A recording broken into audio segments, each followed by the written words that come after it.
Hello, friends. This is Dave Hurwitz, Executive Editor at ClassicsToday.com, here with our preview of the ClassicsToday.com Insider Subscriber Special Feature Conductors 10 Best Recordings video. And the conductor in question is Jean Martinon. Now, Jean Martinon, we've been talking about a lot because he's fabulous and really one of the great sort of unsung conductors of the 20th century for any number of reasons, which we'll go into a little bit momentarily in this little preview video. But first of all, I wanted to thank all of you who've taken a look at the new ClassicsToday.com with our snazzy new design. And we're still sort of debugging, but we're getting there and it's starting to work properly. Well, it actually was working pretty well from the beginning, but it's working even better now. And I really want to thank all of you who subscribed, because now we have 2 subscriber options. Thanks to your requests, we now have a monthly option for $5 a month, or you could save a little money and do the annual subscription for $49 a year, which is the same that it's always been since the dawn of time. And we haven't changed it a bit. So please consider subscribing if you haven't. There's a link to do it just below this video, and do please take a look at the new ClassicsToday.com as well. There's a link to that right below this video. So let's get to Mr. Martinon. Now, between ClassicsToday.com reviews and these videos, we have discussed virtually everything he's done. And fortunately, everything that he did is rather handily packaged in boxes, actually. There is a deca box for his earliest stuff. And then there is the Debussy and Ravel box for his Debussy and Ravel, obviously, which came later and which have been, classics. They're kind of like the Kempe Strauss of French music. I mean, you have to have them. They are absolutely stupendous, and everybody always has agreed, and then that's the end of that discussion, basically. Then there's this thing, the errato box of all of the fabulous... Oh, that's Markevich. I was going to say, that doesn't look like Martinon's name begins with an M. I have it up there. It's the errato box that has all of his French music that he did after he came back from Chicago. And, went back to France and made like all kinds of fabulous recordings of interesting French repertoire. It's sitting right there and I'm staring at it and I don't understand why I grabbed Markevich instead. Anyway, so moving right along, there was also before that the Chicago box. And this is the Chicago box, and that is what he looks like. See, there he is. Now, Martinon was a composer. A serious composer. He wrote a lot of music, and quite a bit of it was recorded. He was a contemporary composer. He was trained by Albert Roussel, and he sounds a little bit like kind of Dutilleux, that kind of pantonal, textural sort of stuff guy. And really, he was a very, very fine composer. Some of his stuff was actually recorded in here. Yes, they did some of it. Where is it? I don't know. There's something in here. There it is, Martinon Symphony number 4. It's in here. And there's his violin concerto as well, which we will speak about in a moment.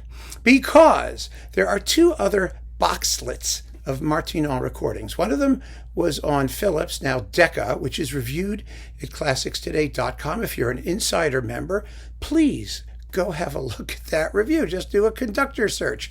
Under Martinon, you can hear sound clips and everything. There's some really good stuff in that. And then we're going to talk about this.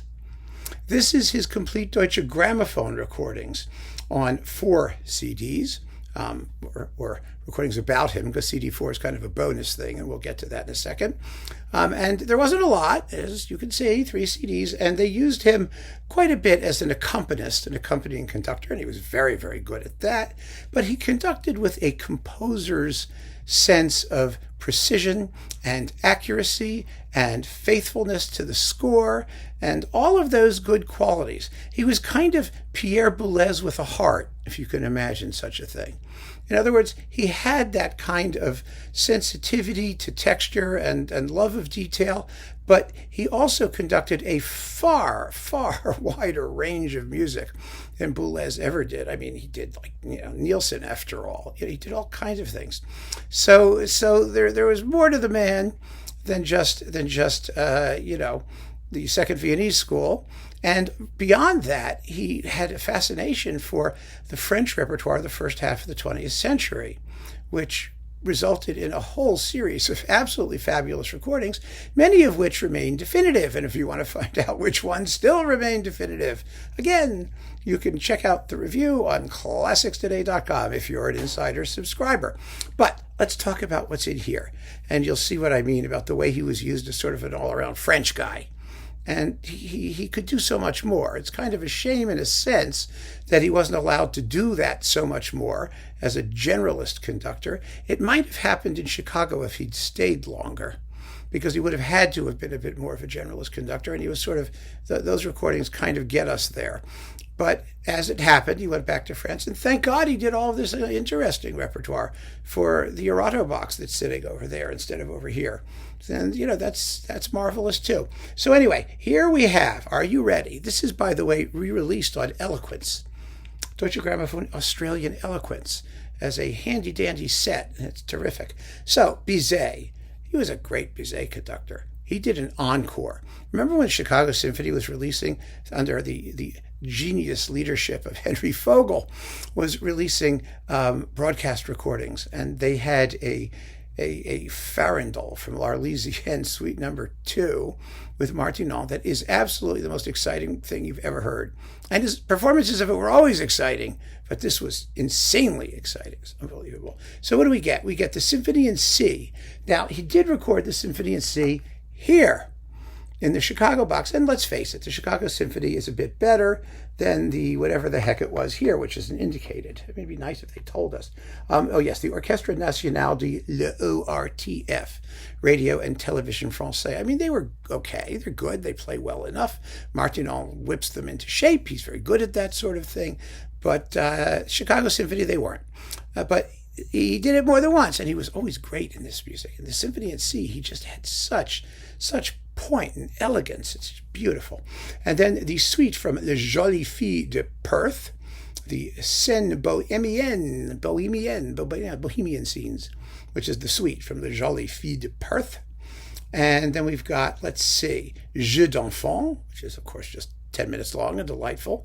And then we have Lalo Namuna, Première Rhapsodie. Oh, this is beautiful. You know, Lalo is a real on-again, off-again composer, and he was at his absolute weakest in music in traditional forms, which is what he's best known for, unfortunately. Things like his cello concerto, which has a delicious slow movement and finale and an absolutely dysfunctional opening movement, or the Symphonie Espagnole, which those of you who watch these videos know is one of those pieces that makes me turn Pavlovian and salivate and drool with horror, because I got trapped in a performance of it, you know, playing snare drum with a Suzuki violinist when I was in college, and it was like, oh, God.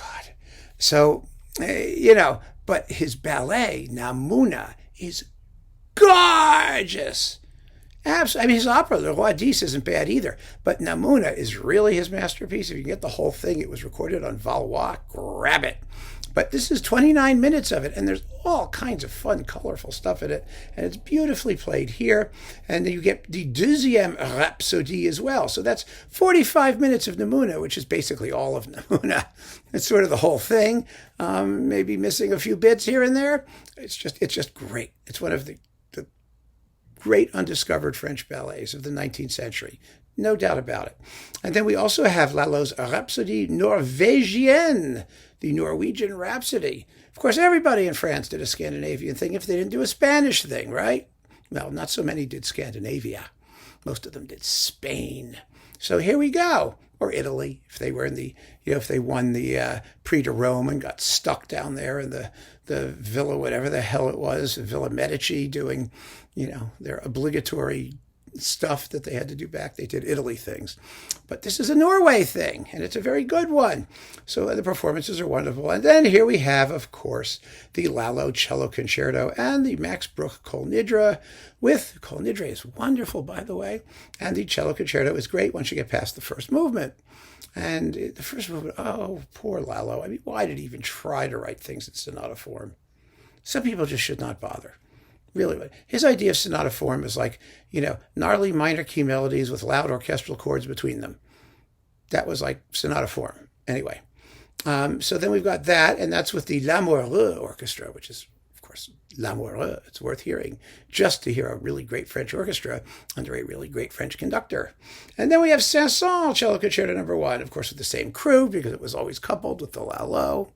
You know, you had to put them together. And here's a really cool thing. Saint-Saëns Morceau de Concert for Harp and Orchestra, coupled with Germain Taillefer's Concertino for Harp and Orchestra, and Hinastera's Harp Concerto, all with Nicanor Zabaleta harp. How's that for a fun collection? I'm a sucker for harp concertos. Those of you who know me well know that I am always up for a good harp concerto. So this is, I've had that album for 100 years when it was a separate album, and it's wonderful. Interesting stuff. And finally, on disc 4, we get Martinon's own Violin Concerto No. 2 with Henrik Schering and Bavarian Radio under Raphael Kubelik. That's the Martinon bonus. And it's really cool that they did it, and the Deutsche Grammophon has it. So here you have all of his Deutsche Grammophon recordings. They're very, very good. They really are. And, you know, you can check the 10 best video to see which, if any, make the list. But he was such a good conductor, it's almost impossible to pick, only 10 best. But I've finagled it. I figured out, I think, how to do it. And I hope you'll have a good time investigating those and listening to the sound samples on that review, and also for the other Martinon reviews that we've had the opportunity to do. Just run a conductor search. Type in M-A-R-T in the search box. Select Jean Martinon when you see his name pop up under the list of conductors. Push search, and voila! An entire panorama of fabulous recordings will be there for you to play with and enjoy. And he's such a wonderful conductor. It's so much fun. So thank you so much for subscribing if you have, and for considering it if you haven't. I will see you over at ClassicsToday.com, and we're going to have a blast talking about Martinon's 10 best recordings. Keep on listening, friends, and take care.